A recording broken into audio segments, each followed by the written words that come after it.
Bref, donc si tu es prêt, on peut y aller directement, on peut attaquer avec les infos de la semaine évidemment. Commençons par là, si tu veux bien, comme tous les lundis. Cette semaine, l'info. Est-ce que tu l'as vu? Est-ce que tu l'as pas vu? Est-ce que tu es dans l'avion? Est-ce que toi-même tu as des infos? Tu vas nous dire le trade qui a failli se faire entre les Warriors et les Lakers. LeBron James a failli aller aux Warriors. Azad, on commence par ça. On y a cru. Hein. J'ai même vu un article sur Eurosport sur ça. Pour dire à quel point c'était vraiment juste pour secouer les puces un petit peu et juste pour créer des articles un peu dans le vent. Mais même Eurosport a fait un article dessus, quoi. Donc bon, appelons ça des articles éoliennes, des articles qui brassent du vent. Je me demande à quel point. Alors, je veux bien croire qu'il y a un fond de vérité, mais à quel point ESPN c'est pas jeté sur l'occasion, pardon, pour faire un peu de buzz post-Super Bowl et avant le All-Star Game. Ça fait toujours du bien. Mais non, effectivement, LeBron James, la demande de trade n'est pas allée très loin. Et ce que j'ai beaucoup aimé aussi, c'est le podcast de Zach Lowe, où il invite Ramona Shelburne, donc la spécialiste des Lakers, etc., pour nous détailler donc ces rumeurs de trade. Et en fait, non, il nous raconte qu'en gros, il s'est pas passé grand chose, quoi. Juste on a demandé est-ce que LeBron est dispo? Bah non. Ah ok, merci, au revoir. Et voilà. Non, bref, ceci étant dit, à part donc cette news, hein, mine de rien, qui a été la news de la semaine, c'est la saison des buyouts, tu le sais, puisque la trade deadline est passée. Donc nous sommes la saison des buyouts. Je vais te dire qui est allé où, si vous ne l'avez pas suivi, si tu ne l'as pas suivi. Gallinari à Milwaukee. Bismack Biyombo à OKC pour apporter un peu de muscle à l'intérieur, bien sûr. Thaddeus Young, le vétéran Thaddeus Young à Phoenix. Kyle Lowry, on le savait déjà un peu, mais c'est Philadelphie, du coup. Il y a un retour aux sources, hein, pour lui qui vient de la région de Philadelphie, justement, Kyle Lowry. Il n'a pas joué d'ailleurs du tout avec Charlotte, hein, directement en buyout. Spencer Dinwiddie aussi aux Lakers, il a même fait 2-3 matchs. Delon Wright, c'est plutôt frais. Buyout avec Washington pour aller à Miami. Donc voilà un peu pour les candidats de buyout. Est-ce qu'il y a une de ces signatures, Azad, sur lequel tu as envie de rebondir ou tu penses que ça va être significatif, ou alors on est juste sur de l'anecdotique? Peut-être Thaddeus Young, je sais pas. Je me dis que ça peut peut-être faire un petit peu d'aide, en tout cas du côté des Suns. En fait, les Suns me paraissent tellement fragiles et avec tellement peu de profondeur que tous les buyouts et tout ce qu'ils peuvent récupérer un petit peu, je pense que ça peut être intéressant pour eux, surtout si ils visent le titre. Donc on sait jamais qui peut vraiment un petit peu sortir de sa boîte au dernier moment, comme on a vu par exemple Jeff Green sur certaines séquences l'année dernière avec Denver. Donc voilà. Dinwiddie aux Lakers, je pense que tu es du camp. Dinwiddie, pas trop chaud, non?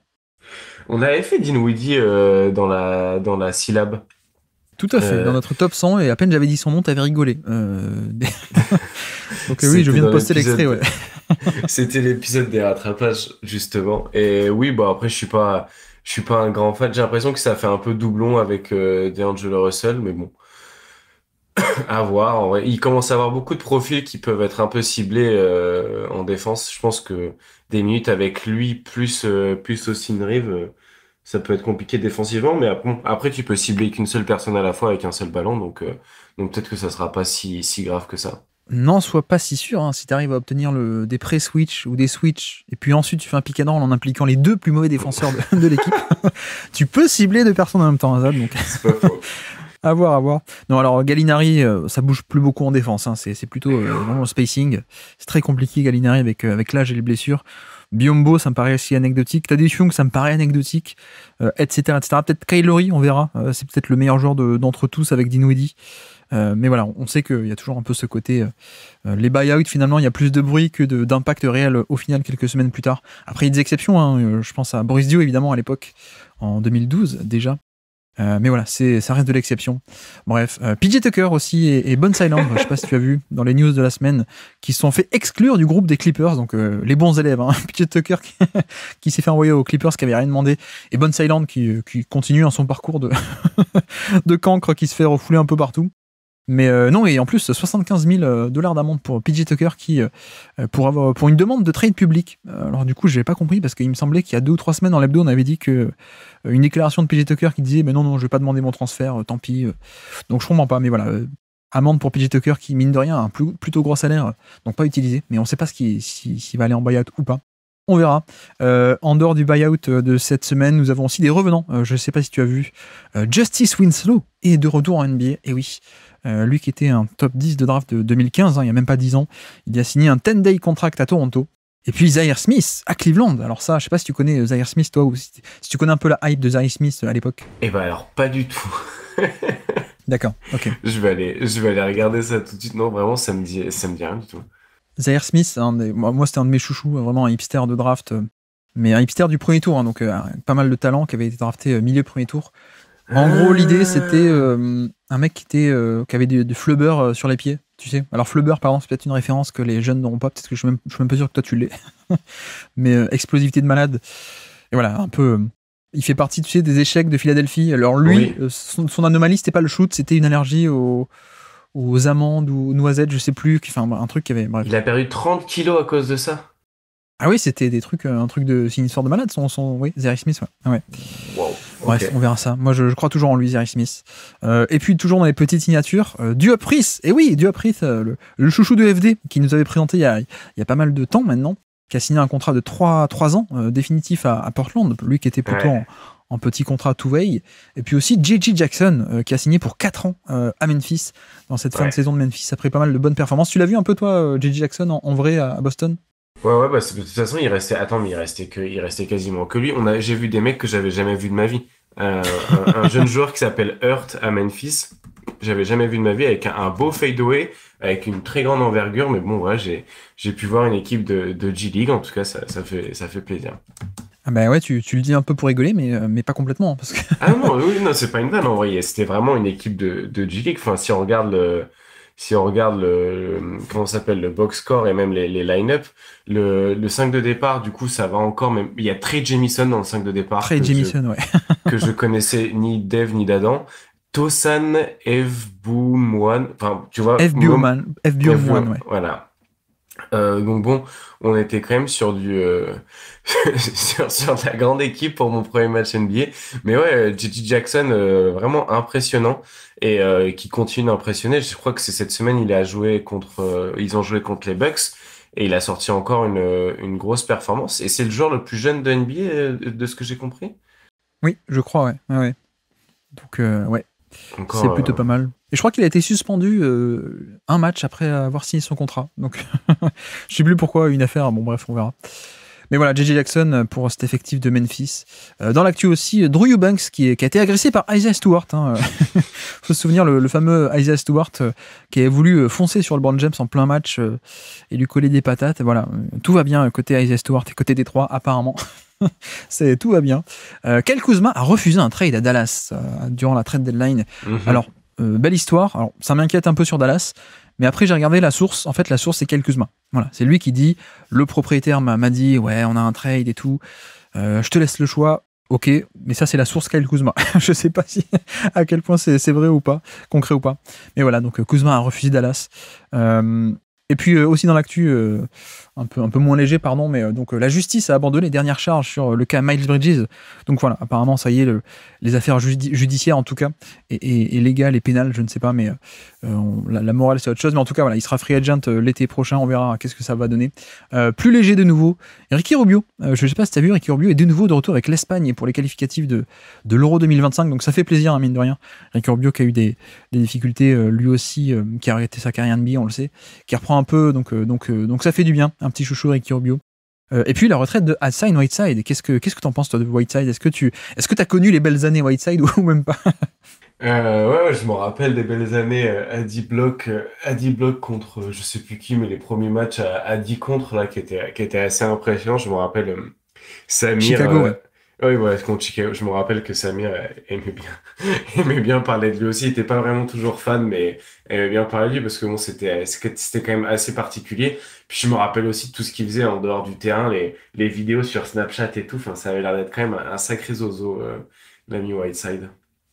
Oui, et donc retraite pour Whiteside qui une carrière très particulière hein, parce que il a eu un drafté très tard alors que finalement il avait beaucoup de talent, il a un gros creux, il réémerge quasiment 5 ans plus tard à Miami sorti de nulle part. Je crois qu'il réémerge mi-saison 2015 juste avant qu'on apprenne que Chris Bosh avait des cailloux dans le sang de mémoire. Donc il y a un match janvier-février à Chicago donc il fait ses fameux 12 contre et on se dit waouh, l'équipe est lancée en fait non. Donc voilà, un peu retraite pour Whiteside de la draft 2010. Les finalistes du Hall of Fame aussi, on les a appris. On a du Vince Carter, on a Chauncey Billups, le joueur, et pas le coach. Michael Cooper aussi, tu sais, des Lakers, le fameux Michael Cooper, le 3&D. Je crois que c'est lui qui a fait je sais pas combien de matchs consécutifs, peut-être je confonds, dans les années 80. C'est pas AC Green qui a fait Ah oui, plein de pardon, oui, matchs excuse-moi, oui, tout à fait, ouais, tout à fait. Je confonds avec AC Green. Et puis aussi Walter Davis au Hall of Fame, à titre posthume, puisque Walter Davis, meilleur score de Phoenix, qui est mort un peu plus tôt cette année, on en avait parlé dans l'hebdo. Et puis, toujours pas au Hall of Fame, Bill Laimbeer, apparemment, qui, je ne sais pas si c'est pour des raisons sportives ou s'il a aussi tapé sur les membres du comité de sélection de Hall of Fame, malheureusement. Pourquoi tu te marres? Ça me fait rire, ça, genre la sélection enfin, ça paraît tellement politique et il y a un peu des préférences et des chouchous, donc ouais, Oui. Puis vu qu'à Détroit, ils commencent à avoir apparemment l'habitude de taper sur les gens, vu que Stewart continue un peu la tradition, ça me fait rire. 100 victoires en carrière, 100 pour Joe Mazzulla, qui a tenu à remercier ses joueurs et un journaliste français qui lui a posé des questions sur la rim pressure. Donc voilà, Joe Mazzulla qui pour de vrai remercie ses joueurs pour les 100 victoires. Steve Kerr en est à 500. Voilà, on a aussi passé la barre cette semaine. Aussi dans l'actu, j'ai pu lire ça. Détroit explique pourquoi est-ce qu'ils ont coupé Killian Hayes, qui finalement n'est pas rien comme mouvement de couper sèchement un joueur du top 10 de la draft. La raison, c'est il mettait pas ses tirs. Voilà, c'était grosso modo c'est un peu ça, et c'est vrai qu'on en a parlé.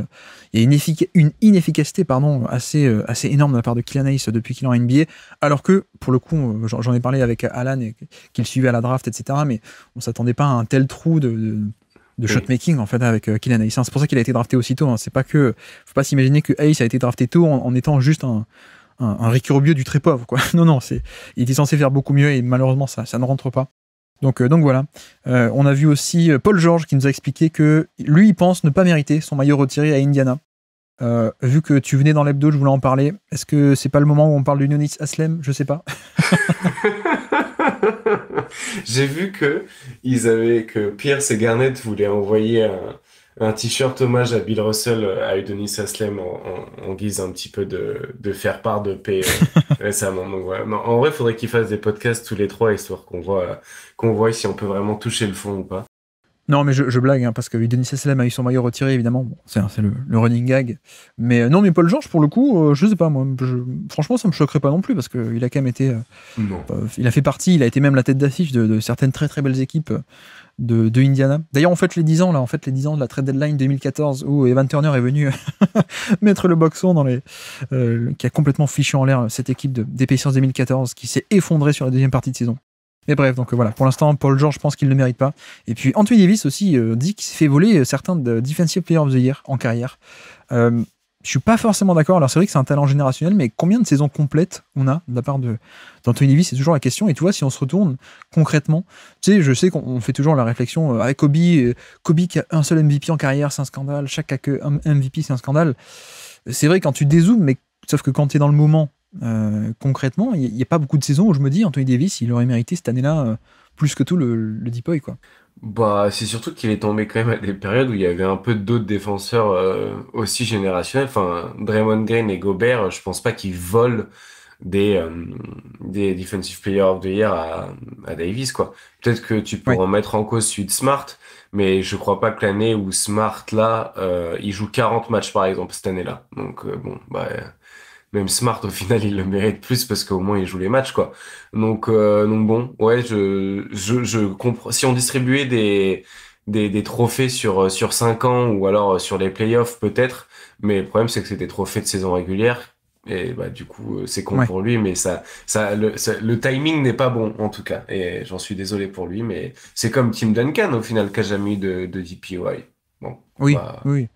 Ça n'empêche pas qu'on le considère comme un des meilleurs défenseurs de l'histoire, quoi. oui, Mais bon. totalement. Au final, c'est pas. Ouais, je veux dire, on regarde pas, enfin, ça dépend qui, mais on regarde pas que les trophées à la fin pour qualifier un joueur défenseur générationnel, oui ou non, quoi. Oui. Et tu sais quand est-ce que c'est la dernière fois qu'il a joué 70 matchs ou plus en saison régulière, Anthony Davis? Bah, Je sais pas, je l'avais sous les yeux il y a 2 secondes, mais je sais pas, je dirais peut-être qu'il a jamais joué 70 matchs en vrai en saison Si, régulière. tout de même, si, tout de même. Mais on n'avait qu'une étoile sur le maillot. C'est en 2018. Ah ouais, l'Italie, elle avait gagné qu'une seule Coupe du Monde. Putain, ça remonte quand même. Non, non, non, moi quand je dis on, moi c'est la France. Hein, pas d'amalgame, pas d'amalgame. Moi je te laisse avec la 2006 que tu nous as volée. Bref, avançons. Non, voilà, Anthony Davis et les Deep Boy, mais c'est toujours compliqué un peu quand on dézoome et qu'on oublie en fait à l'échelle de l'histoire un peu les détails de saison par saison. Mais voilà, et puis JJ Redick va être le commentateur pour les finales NBA. Est-ce que ça nous réjouit ou pas? Je ne sais pas. On verra ça, puisque bon, Doc Rivers n'est plus en poste, hein, tu le sais. Et puis la dernière news, je sais pas si c'est une news dont on se fout, mais la NBA. Alors, Adam Silver et Wembanyama, est-ce que tu as vu ça? Ils ont dévoilé la NBA AI, l'intelligence artificielle. Un truc, donc une option sur le League Pass, ou en tout cas futur, qui va pouvoir permettre de créer des images de matchs, mais à la sauce de certains films. Et donc, notamment, tu vois, Wembanyama sur scène, il a pu demander. Dis Google ou je sais pas qui, ou Siri ou Amanda, je sais pas qui, crée-moi des images du match des Pacers, mais en style Spider-Man. Et donc l'intelligence artificielle a créé des matchs de Spider-Man. Donc voilà, c'est là que le futur, c'est là, apparemment, Azad. Mais par contre, toujours pas de plan tactique un peu dézoomé. Ça, c'est trop complexe, apparemment, technologiquement parlant. Non, mais bref, le League Pass. En vrai, il y a eu quand même pas mal de gens qui ont commenté et qu'on dit que ouais, de toute façon le problème principal ça reste le League Pass. C'est pas que, j'ai l'impression que c'est pas une vision que française, enfin européenne, même aux États-Unis qui se plaignent du League Pass. Donc bon, en vrai, je comprends pas la volonté, la course à chercher des trucs qui n'apportent pas grand-chose quand t'as déjà des fondations qui sont pas terribles, quoi. Ouais. Bah, surtout qu'en plus, il a fait les déclarations, tu sais, il y a même pas un mois ou deux, en disant ça serait bien qu'on ait des commentaires sportifs et sur la NBA qui soient un peu plus tactiques, un peu plus intelligents, etc. Bon, bah, Adam, s'il te plaît, si t'écoutes le Basket Lab, alors déjà, tu peux mettre 5 étoiles sur iTunes. Mais Adam, s'il te plaît, juste pour nous permettre des plans tactiques, fais un plan vu du dessus, ou alors dézoomé, qu'on puisse avoir le terrain en entier, ça serait cool. Ah ouais. D'ailleurs, en vrai, moi j'ai pensé à toi au TD Garden, les Tu accès penses toujours à médias. moi, non? Oui, mais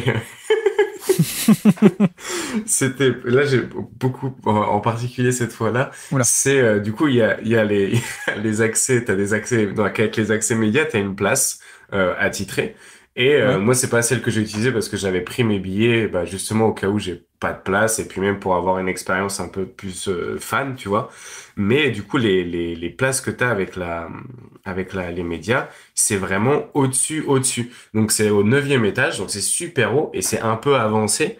Et en fait, t'as vraiment une vue du dessus, c'est assez ouf en termes de lecture tactique parce que tu vois vraiment les Ouais. lignes un petit peu bouger et tout. Et c'était assez cool en vrai. Ah oui, pardon, excuse-moi, j'ai même pas noté ça sur mes fiches. Oui, c'est le week-end du All-Star Game, là. Donc là, on est lundi, donc il est passé. Toi, on est d'accord qu'a priori, tu vas rien regarder. Alors, à part peut-être, tu nous avais dit le concours à 3 points aussi. Ouais, bah je vais regarder celui entre Curry et Sabrina du coup, je crois. J'ai le prénom et j'ai pas le nom de famille, donc c'est pas Ionescu. et Ionescu, merci beaucoup. Et donc voilà, je vais regarder ça parce que je suis curieux, mais sinon non, je vais pas regarder les concours. Enfin, Ni le je match, pense pas. ni le Bah, match des rookies. non. Maintenant, tu vois, aujourd'hui, j'ai regardé Golden State Utah, alors que j'aurais pu regarder les matchs des rookies, mais bon, j'ai vu que Mathurin, il a airball sur un dunk, donc je me suis dit, bon, peut-être pas m'infliger ça non plus, quoi. Merci d'avoir écouté cet extrait. S'il vous a plu, l'émission complète est disponible en description et on se donne rendez-vous sur le feed principal du Basket Lab pour l'intégralité des podcasts. À bientôt.